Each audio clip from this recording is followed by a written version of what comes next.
Voilà. Bonjour à tous.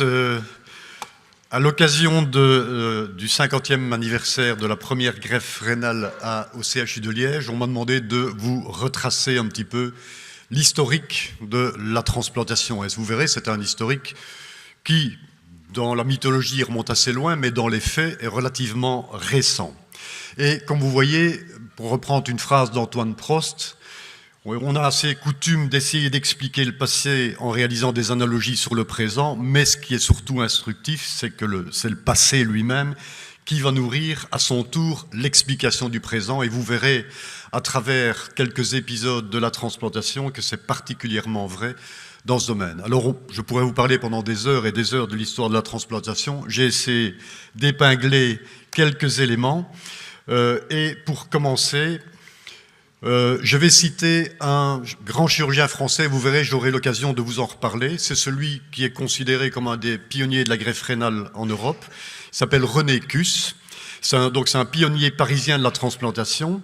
Et il a écrit un ouvrage sur la transplantation d'organes. Et pour introduire son ouvrage, voilà ce qu'il disait.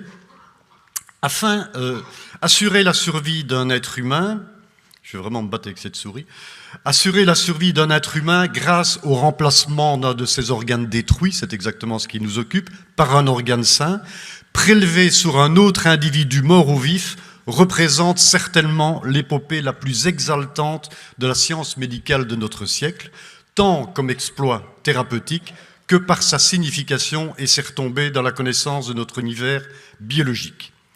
Cette extraordinaire aventure a ouvert un chapitre nouveau de l'histoire de l'homme, ce qu'on appelle l'homme chimère, qu'on appelle aussi l'homo novo, qui est totalement modifié dans sa structure originelle pour lui faire tolérer un organe venu d'ailleurs, donc génétiquement différent, et tout ceci en infraction avec la rigueur de la loi naturelle qui, par la spécificité de l'individu, assure l'évolution de l'espèce.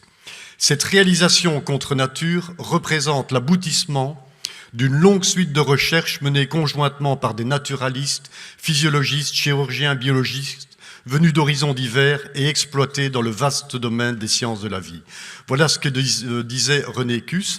Mais si l'homme chimère n'a pu voir le jour que ces dernières années, sa conception, en fait, se perd dans la nuit des temps. Et j'en veux pour preuve quelques exemples.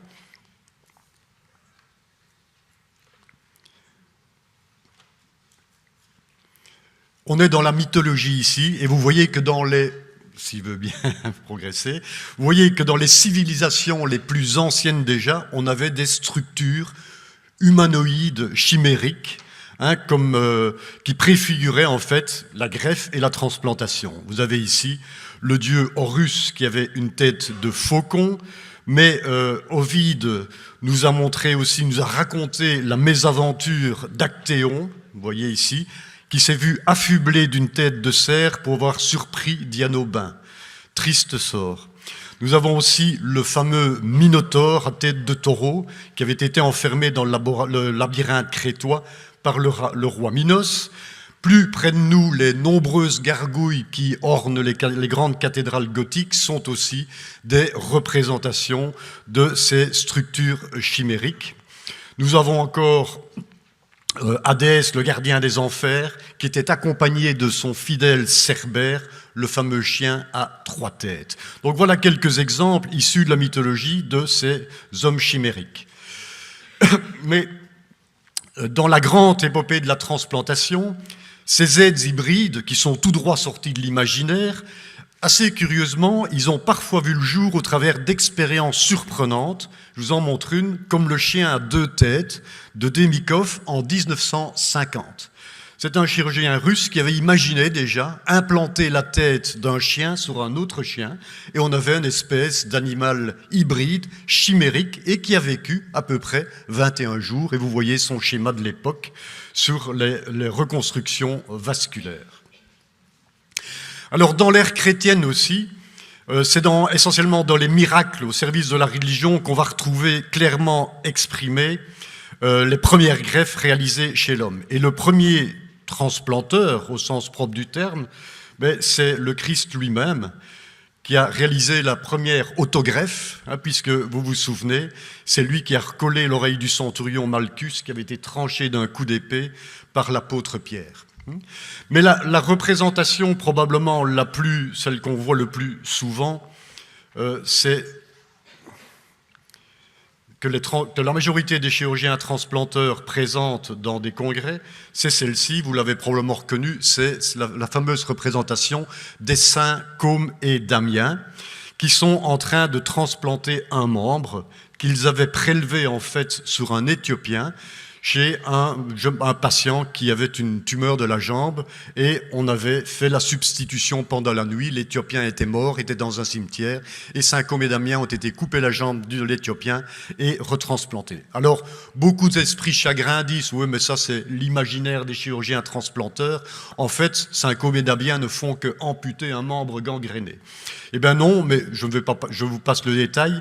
Il existe un récit historique du XVIIIe siècle d'un pape qui a fait un peu la biographie de tous les saints et qui décrit très précisément ce qui s'est passé avec Côme et Damien à ce moment-là. Ceux que ça intéresse, vous pourrez le trouver, mais qui démontre bien que c'était une réelle transplantation. Alors ce miracle, il préfigurait la première greffe réussie, avec prélèvement sur cadavre déjà à l'époque, et ça a eu un énorme retentissement dans la communauté chrétienne, et ça a fourni matière à l'inspiration des plus grands artistes, vous voyez ici comme la fresque de Fra Angelico. Malheureusement, tout prosélytisme étant interdit à l'époque des deux saints, ils finirent décapités. Vous voyez, il n'y a pas que dans notre culture actuelle. Donc, est-ce un message funeste destiné à la communauté des transplanteurs? Il faudra toujours y faire bien attention.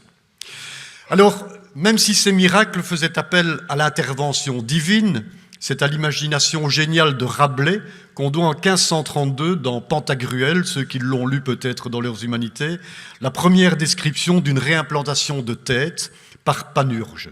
C'est la tête d'Épistémon, tête qu'il avait perdue au combat contre les géants commandés par Loup-garou. Alors je ne résiste pas au plaisir de vous transcrire en vieux français ce que Rabelais décrivait. Il ajusta veine contre veine, nerf contre nerf, spondyle contre spondyle, entendez par là vertèbre, afin qu'il ne fût pas torticolis, donc on prenait quand même garde à ce que le menton ne se retrouve pas vers l'arrière, lui fit alentour 15 ou 16 points d'aiguille et mit un onguent ressuscitatif. En cette façon, Épistémon guérit, excepté qu'il eut une toux sèche, dont on ne peut que guérir, sinon à force de boire. Peut-être que c'était déjà là la préfiguration de l'immunosuppression future. Alors des miracles, on passe aux pionniers. Et le 19e siècle, ça va être la greffe tissulaire dans tous ses états. Et qu'est-ce qu'on va essayer de greffer comme tissu essentiellement? Assez curieusement, le testicule. Et les grands précurseurs de l'époque, dont un certain Jean-Louis Réverdin, chirurgien suisse bien connu de la communauté chirurgicale, puisqu'il existe encore des instruments qui portent son nom, avait ainsi greffé des testicules et décrivait que les poulets greffés avaient tous les attributs du coq: chant sonore, combat, penchant pour les poules et développement de la crête. Mais on n'a pas greffé que des testicules, on a aussi greffé des fragments de reins, de rate, de pancréas, de foie, de peau. Dans tous les cas de tentative de ces vrais allogreffes, c'était des vrais allogreffes, les échecs, qu'on observait évidemment de façon tout à fait récurrente, ils étaient tenus pour des raisons de manque de minutie technique ou en raison d'infection, voire même, comme le soulignait un des physiologistes de l'époque, Paul Bert, ces échecs relevaient de l'indocilité des animaux. On avait quand même juste noté à l'époque une première notion qui allait être très importante, c'est que dans toute cette ébullition d'expérience, le degré de parenté entre donneur et receveur semblait extrêmement importante, d'où l'incitation à rechercher ce qu'on appelait des similitudes. Ainsi, les physiologistes comme Paul Bert avaient remarqué que quand on greffait la queue de rat sous la peau d'un rat de même souche, cette queue continuait de croître. Alors que si on prenait la queue d'un Kobe ou d'un rat d'une autre lignée, elle dépérissait. Donc la notion de similitude commençait à apparaître. Et puis, le véritable rendez-vous du siècle, c'est le passage de la greffe de tissu à la greffe d'organes. Mais là, on s'est rendu compte que pour greffer des organes, il fallait les reperfuser. Et le premier modèle qu'on a utilisé, c'est le rein. Et les deux grands pionniers, il y a probablement un des deux noms qui ne vous est pas inconnu, c'est Mathieu Jaboulet et Alexis Carrel, tous deux de l'école lyonnaise, qui, avant d'envisager de transplanter, ont dû littéralement mettre en place la chirurgie vasculaire qui n'existait absolument pas. Et les chirurgiens vasculaires savent bien que les premières descriptions d'anastomose, de techniques d'anastomose, c'est Alexis Carrel qui les a décrites. Et d'ailleurs, en 1901, vous voyez, on n'est quand même pas si loin dans le temps, il disait « J'ai commencé les recherches sur la technique opératoire des anastomoses vasculaires dans le but de réaliser la transplantation de certains organes. » Alors on utilisait le rein à l'époque parce que c'était un organe pair, parce qu'il avait des gros vaisseaux, un pédicule bien isolé et une voie excrétrice qui était également facile à aboucher à la peau, pour avoir des résultats directement appréciables. Alexis Carrel, en 2002, migre aux États-Unis et va réaliser, donc 1 an plus tard, la première greffe de rein dans le cou d'un chien. Mais sans savoir que quelques mois plus tôt, mais Alexis Carrel dira toujours qu'il l'ignorait, un Viennois du nom de Ullmann avait déjà réalisé cette intervention. Quoi qu'il en soit, Alexis Carrel disait en 1902, « Simple curiosité opératoire aujourd'hui, la transplantation d'un organe pourra peut-être un jour avoir un intérêt pratique. » Voilà Ullmann, il faut quand même lui rendre honneur, c'est lui qui probablement a fait la toute première greffe chez le chien. Alexis Carrel va multiplier les approches de la greffe, même de membres. Et cette image est célèbre où il a transposé les membres d'un chien blanc et d'un chien noir. Il a ses détracteurs, parce que dans la presse américaine, on dit que Carrel est un véritable monstre et un démon qui doit être voué à la chaise électrique. On n'était pas très enclin aux idées novatrices, mais ça n'a pas empêché qu'il a reçu un prix Nobel pour l'ensemble de ses travaux en 1912. Malgré tout, Alexis Carrel va abandonner le domaine de la greffe parce qu'il est découragé par les échecs de la barrière de ce qu'il appelle le non-soi. Alors en fin de carrière, Alexis Carrel va travailler sur la mise au point d'une machine cœur-poumon, l'ancêtre des CEC, et il a mis au point le tout premier prototype avec un certain ingénieur bien connu de l'époque qui s'appelait Charles Lindbergh. Et ce n'est que plus tard, les chirurgiens cardiaques le savent bien, c'est un certain Gibbons qui sera le véritable père de la circulation extracorporelle telle qu'on l'utilise encore aujourd'hui. Mais vous voyez que déjà du temps d'Alexis Carrel et quelqu'un comme Lindbergh, que personne ne pouvait suspecter, est intervenu dans l'histoire du développement de la médecine. Et puis pour le moment, on s'est cantonné à l'animal. Et puis, de nouveau, il y a des esprits novateurs qui se disent « il faut qu'on passe à l'homme, il faut qu'on fasse des greffes chez l'homme, mais à partir de l'animal ». Et là aussi, c'est donc essentiellement le mérite de Jaboulet, tout que je vous ai déjà cité, de l'école lyonnaise, qui va greffer des reins d'animaux chez l'homme. Au départ, ce sont des reins de porc et il va les greffer en fait dans le coude. C'est un site quand même un peu inédit. Et c'est l'échec par thrombose vasculaire qui est imputé à des problèmes techniques, mais en fait c'était probablement des problèmes de rejet, qui est observé quasiment dans chaque tentative. Pour l'opération elle-même, Jaboulet va dire « c'est une intervention d'une gravité nulle, et si elle entre un jour dans la pratique, aucune autre région de l'organisme ne saurait mieux s'y prêter que celle du coude. » pour la facilité et la bénignité des manœuvres opératoires. Bon, ça a quand même bien changé à l'heure actuelle. Je n'ai, dans ma carrière, pas vu une seule greffe d'organe dans le coude. On a utilisé d'autres reins que ceux du porc. On a utilisé des reins de chèvre, des reins de babouin, mais sans plus de succès, alors qu'au fil du temps, les anastomoses restaient perméables. Donc, il se passait un processus qui était autre que technique. Et on va commencer à parler à ce moment-là de l'immunité transplantationnelle. On se rend compte qu'il y a quelque chose qui nous échappe. La toute première greffe entre humains, elle a été faite par un Russe en 1933. C'est un certain Voronoi qui l'a réalisé, et comme toujours, c'est dans des conditions d'urgence où on n'avait pas le choix. Une jeune femme de 26 ans en insuffisance rénale aiguë suite à une tentative de suicide au mercure, et le donneur, un homme de 60 ans, avec en mort cérébrale probablement, mais Steven nous dira qu'à cette époque-là, on n'avait pas les moyens de l'attester, en tout cas qui était victime d'une fracture du crâne. On lui prélève son rein, et Voronoi va greffer le rein dans la cuisse. On observe un décès au 4e jour, sans thrombose vasculaire, donc pas de problème technique apparent, mais aux biopsies faites à l'époque, on observe des lésions dégénératives des glomérules et des tubules. Voronoi va essayer de faire 5 autres greffes du même type, mais qui vont toutes se solder par des échecs. Et voilà où on en est à peu près au moment de la Seconde Guerre mondiale, qui va marquer un sérieux coup d'arrêt dans toute la recherche sur la transplantation. Et vous voyez qu'on est encore réellement au balbutiement. Juste après la guerre, la zone d'intérêt, je dirais, en matière de transplantation se déplace outre-Atlantique. Et c'est essentiellement à Brigham, dans l'hôpital Peter Bent Brigham, que va émerger ce qu'on a appelé le commando de Brigham, en 1947. À cette époque, un chirurgien que tous les transplanteurs connaissent bien, qui s'appelle David Hume, va réaliser une greffe de rein interhumaine dans une chambre à l'aide d'une lampe de chevet.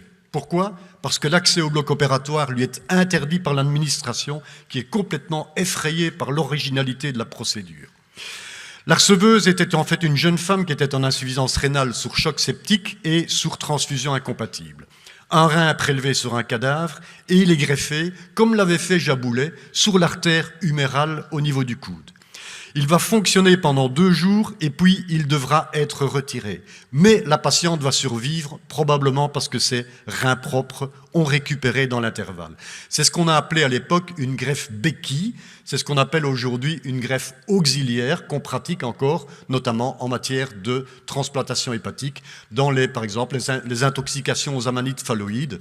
On sait qu'on peut mettre une greffe auxiliaire que le foie natif va récupérer. Quand le foie natif récupère, on enlève la greffe auxiliaire, ce qui permet de supprimer l'immunosuppression. Alors, il n'y a pas que Hume qui a fait ses premiers essais.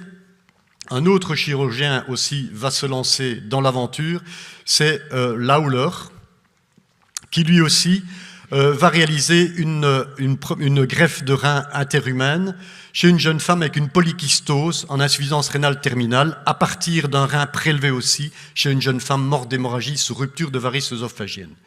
Alors il décrit très bien dans son protocole opératoire ce qu'on continue à faire de façon peut-être un peu plus scientifique. Il met le rein est exprimé de son sang par une pression douce et instillé par une solution saline héparinisée avant d'être transplanté in situ.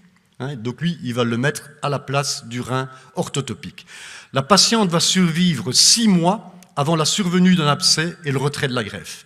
Cette greffe, qu'elle soit un succès ou non, puisque finalement le rein droit polykystique de la patiente était toujours présent, et c'est probablement lui qui a fonctionné, va néanmoins avoir un impact médiatique énorme, en particulier dans la communauté scientifique. Dans le même temps, on revient sur le vieux continent, 3 équipes vont être activement impliquées dans la greffe expérimentale de rein chez le chien et vont passer, elles aussi, à la réalisation d'homogreffes chez l'homme. C'est Charles Dubost, dont tous les infirmiers de bloc opératoire connaissent encore le nom de l'écarteur, Marcel Servel, un petit peu moins connu, et René Cus, que je vous ai cité en introduction de cet exposé. Alors, ce qui est assez curieux, c'est que ces greffes interhumaines, elles sont réalisées en prélevant les organes des gens qui sont fraîchement guillotinés.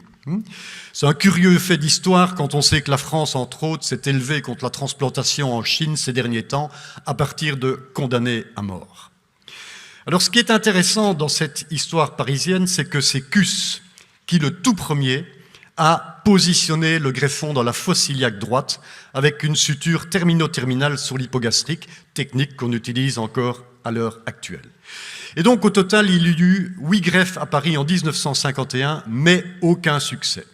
On incrimine une fois de plus l'incompatibilité biologique. Et finalement, Cus dit « la greffe, ok, c'est faisable, mais ça n'est faisable que quasiment qu'entre des jumeaux homozygotes ». Dans l'intervalle, on retourne au Brighton Hospital où Merrill et Joseph Murray, qui ont tous les deux eu le prix Nobel pour leurs travaux en transplantation en 1991, ont remplacé David Hume, qui est parti faire une nouvelle carrière dans la Navy. Et ces deux médecins vont faire 9 nouvelles tentatives de greffe à partir de reins prélevés, cette fois sur des enfants hydrocéphales. Ils vont rétrocéder un peu dans la technologie en greffant le rein dans la cuisse avec l'urtère à la peau pour surveiller la fonction. Alors, échec sur échec, sauf un cas de survie de greffon à 5 mois, probablement que c'était un hasard de bonne compatibilité. Donc, à cette période, on est vraiment dans une technique qui commence à être au point, mais dans des échecs répétitifs, probablement en raison de problèmes immunologiques qu'on ne cerne pas bien. Et puis survient un événement important à Paris. Un soir de Noël en 1952, un jeune charpentier, Marius, tombe d'une échelle et s'occasionne un traumatisme important avec notamment fracture du rein qui nécessite une intervention d'urgence et néphrectomie. Le malheur, c'est qu'il est né avec un seul rein. Et donc ce pauvre patient, après néphrectomie, était voué à mourir dans une situation d'urémie.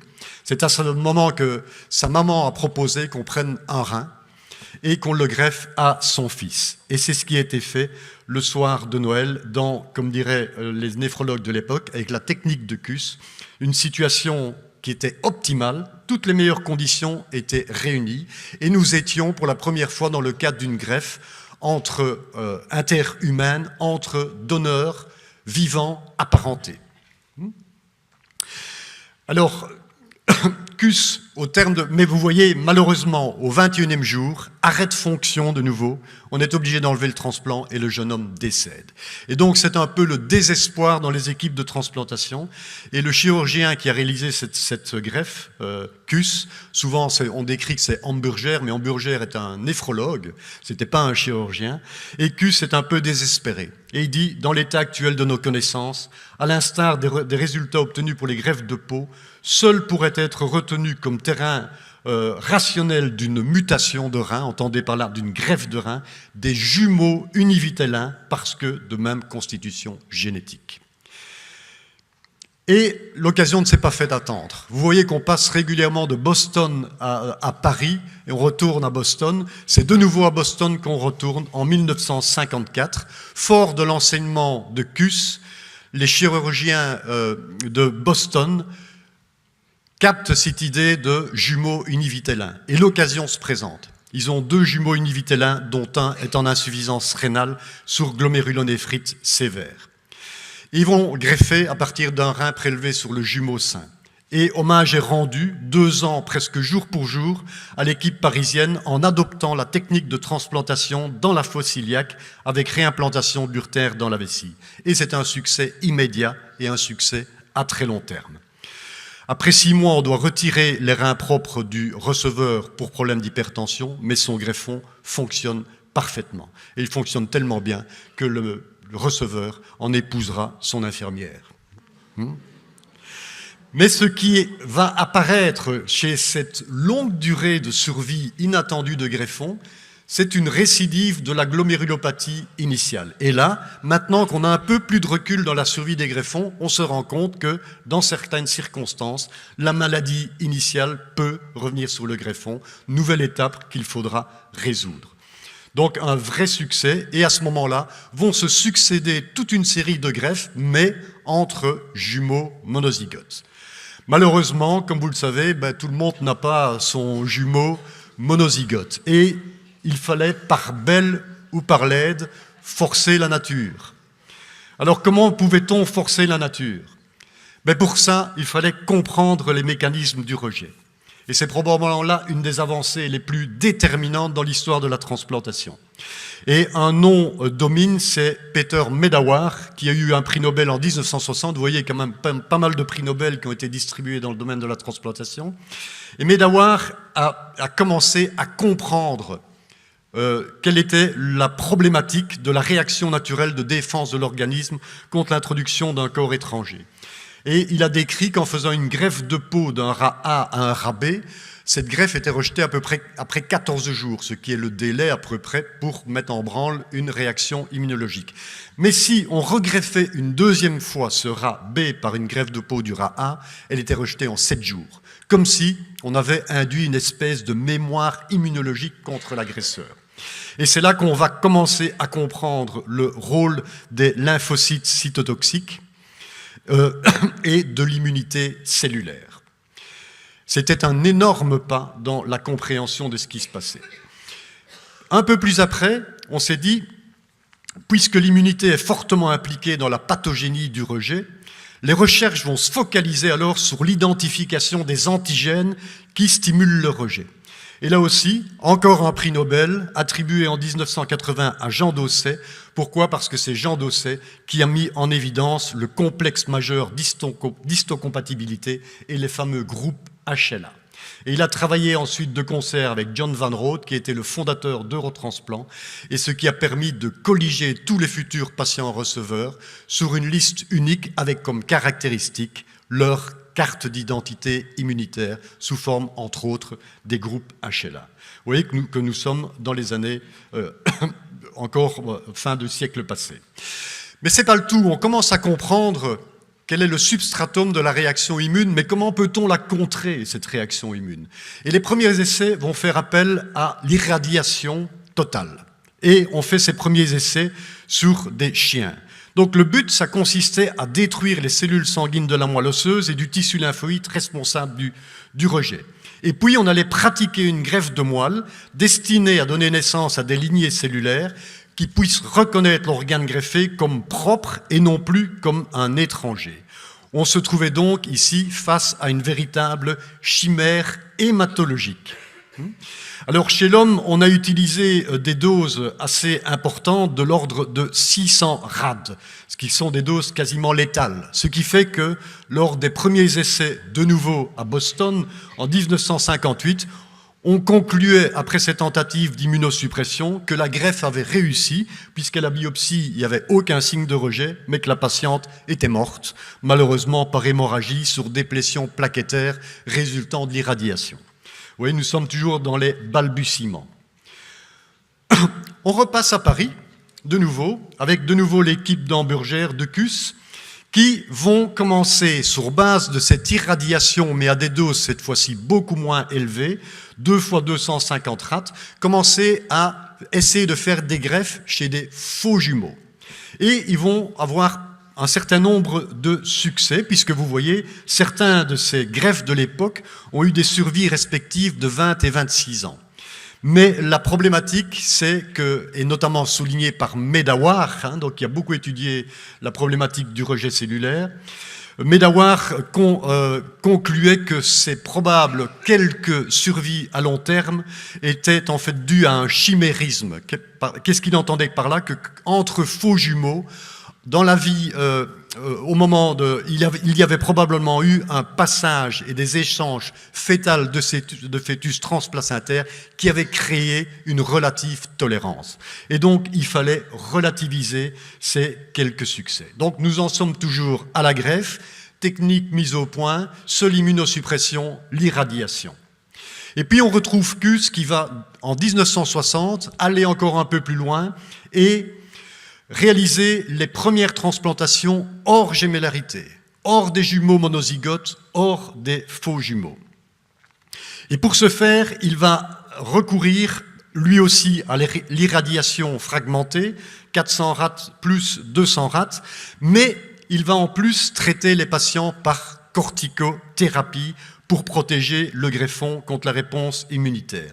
Et un de ses premiers greffés était un patient qui avait eu une néphrectomie pour un hypernéphrome, donc une tumeur maligne du rein, et pour lequel on avait décidé une greffe, après néphrectomie bilatérale, une greffe à partir de sa sœur.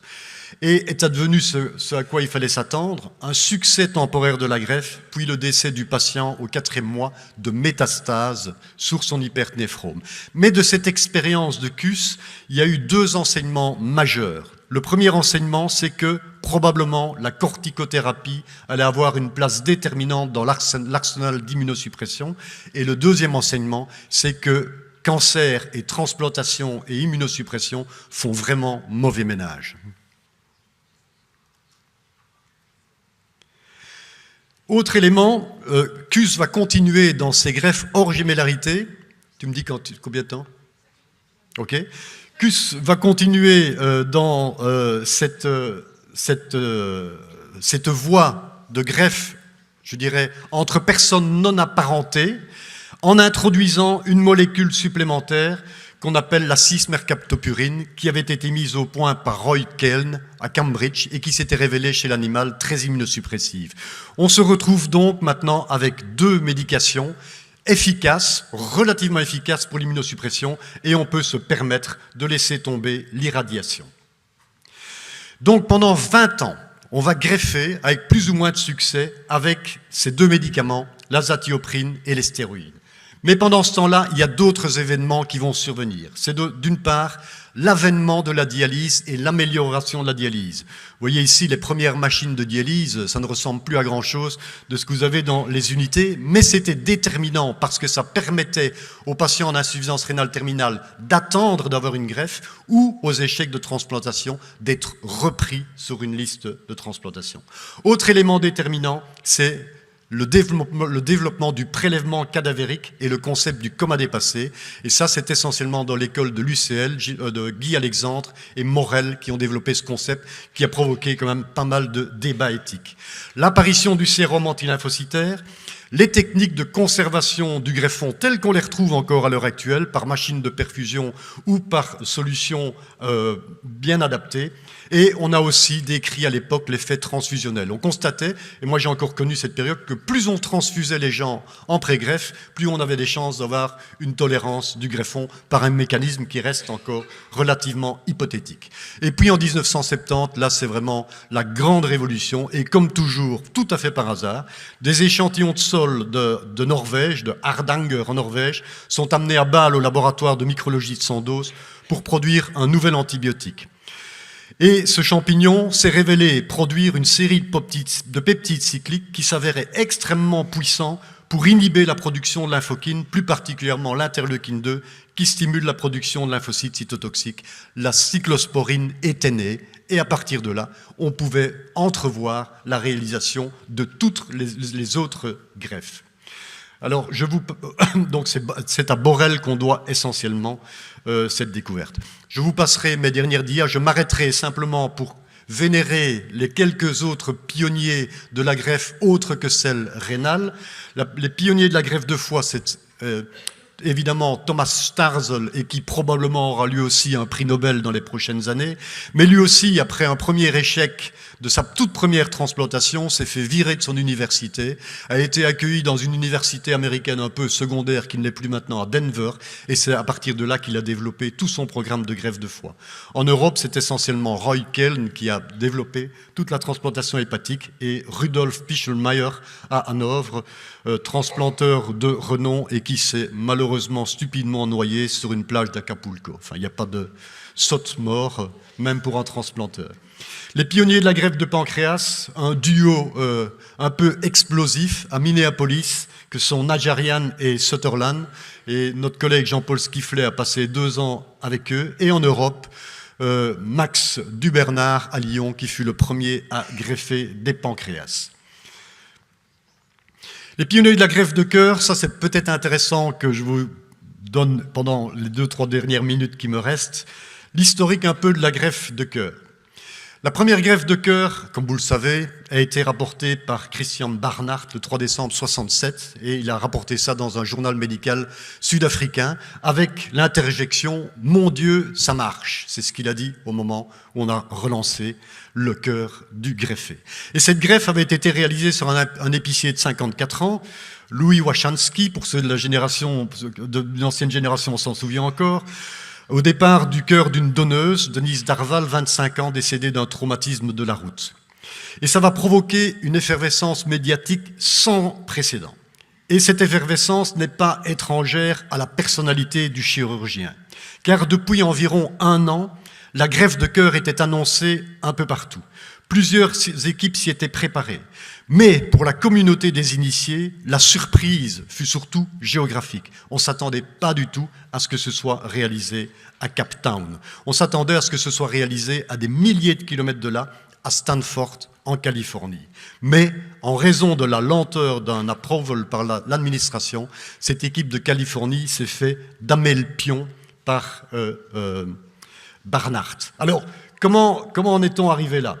En fait, comme je le disais tout à l'heure, c'est Carrel qui a mis au point les prémices de la CEC, mais c'est Gibbon qui a véritablement conçu cette machine, vous voyez. Il reconnaît lui-même que c'est une machine qui a été faite dans son garage de briques et de brocs, comme il dit, achetées sur des brocantes et expérimentées sur des chats errants.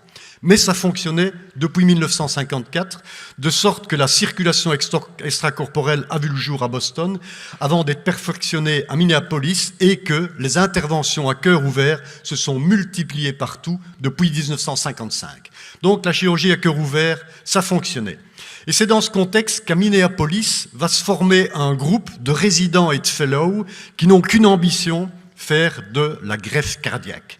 Et parmi ces fellows, on retrouve Norman Shumway, qui est issu d'une famille savoyarde, un Sud-Africain, Barnard, et un Français, comme vous connaissez tous le nom, Cabrol. Et Shumway va faire des dizaines et des dizaines de greffes expérimentales, mais dans le plus grand des intérêts de la communauté scientifique. Il racontera que quand, avec Lower, nous avons présenté nos premiers résultats de greffe cardiaque sur le chien dans un grand congrès, il n'y avait personne dans la salle, sauf moi qui écoutais Lower et le projectionniste. Même le chairman avait quitté son fauteuil, hein, vous voyez. Alors il faut rendre à César ce qui appartient à César.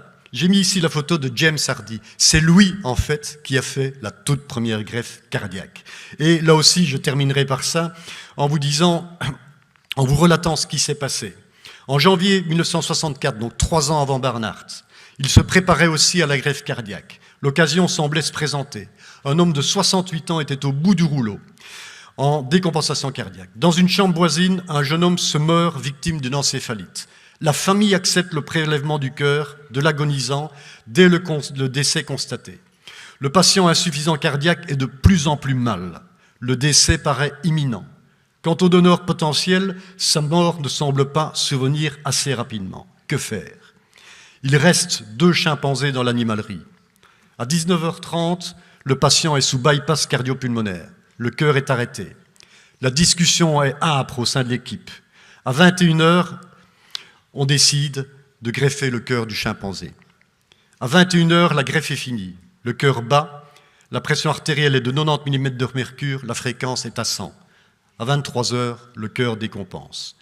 Shumway fera la 2e greffe cardiaque après Barnard, mais il dit toujours avec humour, qui se souvient du 2e pilote qui, après Lindbergh, a traversé l'Atlantique. Barnard, quant à lui, avait grappillé toutes les informations sans jamais s'ouvrir de son projet. Personne ne l'attendait. Son patient mourra de pneumonie une vingtaine de jours après la greffe, mais 102 greffes ont été réalisées dans les 12 mois qui ont suivi la première. La 2e de Barnard concerne le fameux docteur Bleiberg, dentiste de son état, réalisé au départ du cœur d'un jeune noir, comme pour poursuivre le mythe de Combe et d'Amiens. Barnard va mourir en 2001 dans une impotence manuelle totale, en raison d'une sévère polyarthrite rhumatoïde et empêtré dans des divorces consécutifs avec des starlettes en vogue. Comme quoi, l'ego a toujours un revers de sa médaille. Et je terminerai aussi pour rendre hommage aux pionniers de la greffe pulmonaire, parce que c'est un Belge, c'est à Gand que fut réalisée la première greffe pulmonaire. Alors, j'avais quelques dias pour vous relater la situation purement bavaroise, mais je m'en tiendrai là.